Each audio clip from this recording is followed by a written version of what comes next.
3000万年前，它们在地球上现踪，辛勤采蜜，不曾擅离职守。近20年来，全球蜜蜂却相继离奇消失，甚至大量死亡。是谁替蜜蜂奏起了挽歌？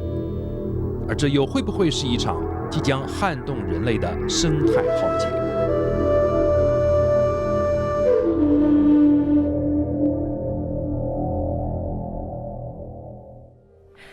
？1869年，美国发生了史上第一起蜜蜂神秘消失案。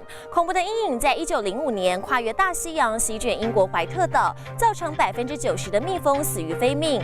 短短不到10年，法国的蜂蜜产量开始明显下滑。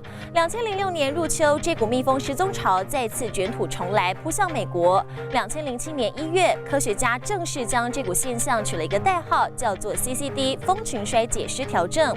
现在，这个神秘的蜜蜂杀手已经悄悄在亚洲现踪，而台湾似乎也沦为这个神秘杀手的目标。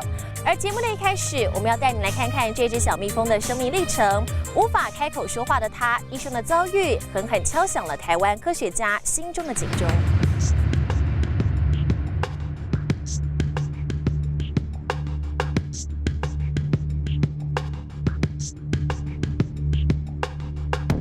想象一个你不曾造访过的王国，这里的建筑井然有序，将近5万个臣民各司其职，依附丰厚的统治。整个蜂巢结构就像金字塔，由蜂后负责繁衍。蜂后的平均寿命有3到5年，成熟后的每一天将产下1500到2000颗卵。同样负责传宗接代的还有雄蜂，它们的数量大约有数百到上千只，平均寿命2个月。雄蜂只有一个使命，就是与别巢的蜂后交配，随后生命就走向终点。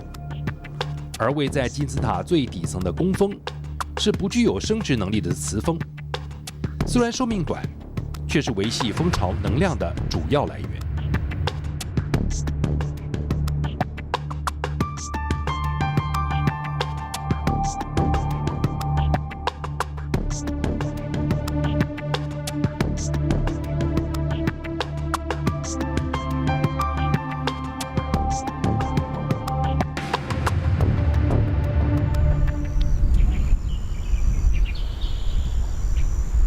而这里就是蜜蜂王国的所在地，方圆不到1公顷。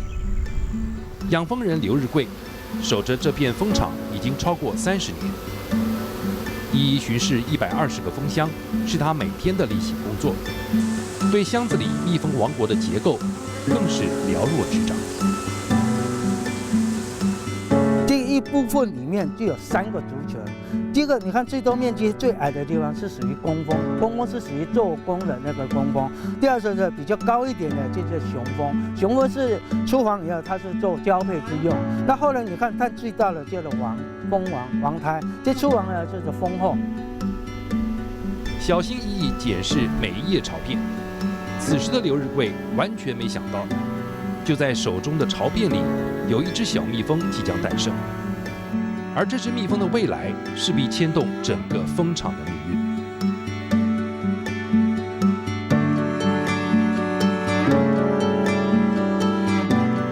咬破蜂蜡，伸出触角，然后奋力探头钻了出来。小蜜蜂抖抖翅膀，身上的绒毛都还没有干，就急着探索这个世界。而同一时间，它的兄弟姐妹也破房而出。这只小蜜蜂与其他的兄弟姐妹长相几乎一模一样，但它的一生却注定与众不同。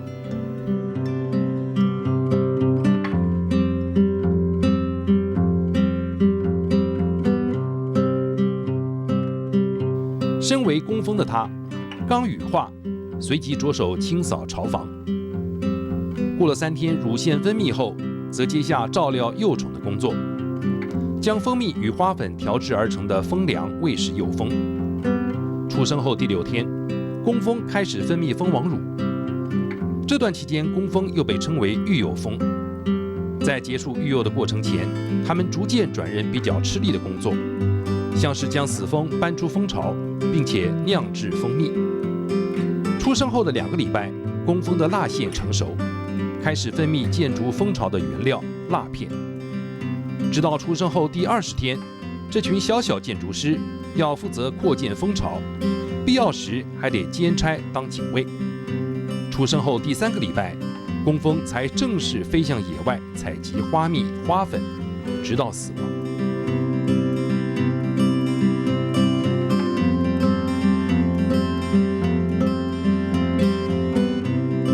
这一天很快的到来，小蜜蜂与其他姐妹准备展开第一次外出采蜜的挑战。振翅飞翔，找寻盛开花朵的它，具备了与生俱来的一切本能。但接下来等待它的却是一个残酷的命运。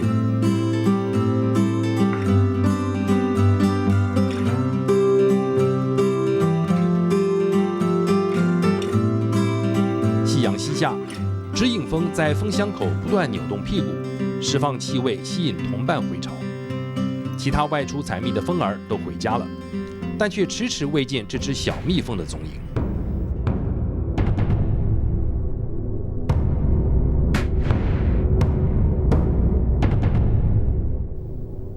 如果只是一只蜜蜂的失踪，庞大蜂群又怎会在意？但眼前的危机并非单一个案，而是成百上千的蜜蜂离奇消失。蜂后着急得不得了，只好加速产卵，再添生力军。但工蜂的数量锐减，让剩下的同伴即使工作量加倍，仍旧无法带回足够的食物。育幼蜂为了将蜂蜜留给幼蜂吃，牺牲小我，渐渐衰弱而亡。而没有育幼蜂的照料，蜂后刚诞下的幼虫也被活活饿死。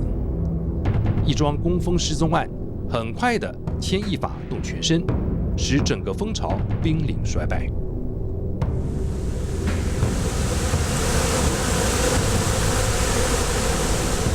蜂群的失序，养蜂人全看在眼里。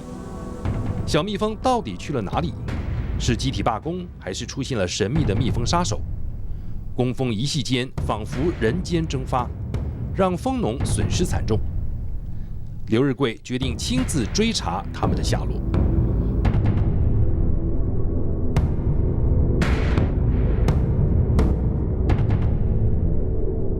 终于，小蜜蜂的尸体进入他的视线。陆续的，其他失踪蜜蜂也被发现。但根据过去的养蜂经验，这些蜜蜂不但死亡的地点不寻常，就连状态也不像正常死亡。刘日贵将这些尸体收集起来，向专家求助，企图找出造成蜜蜂死亡的真正原因。大家就在研究，大家就互相去找这个问题，是吧？到底蜜蜂瞬间消失的情况为什么那么严重？是何种原因带来我们蜜蜂的损失，瞬间的消失的状况那么严重？或许刘日贵蜂场所遭遇的危机只是个缩影，反映出台湾养蜂业所面临的巨大考验。造成蜜蜂消失死亡的凶手到底是谁？而这一切的解答，会不会就藏在这些小蜜蜂的尸体里？等待科学家解开蜂群崩坏的神秘谜团。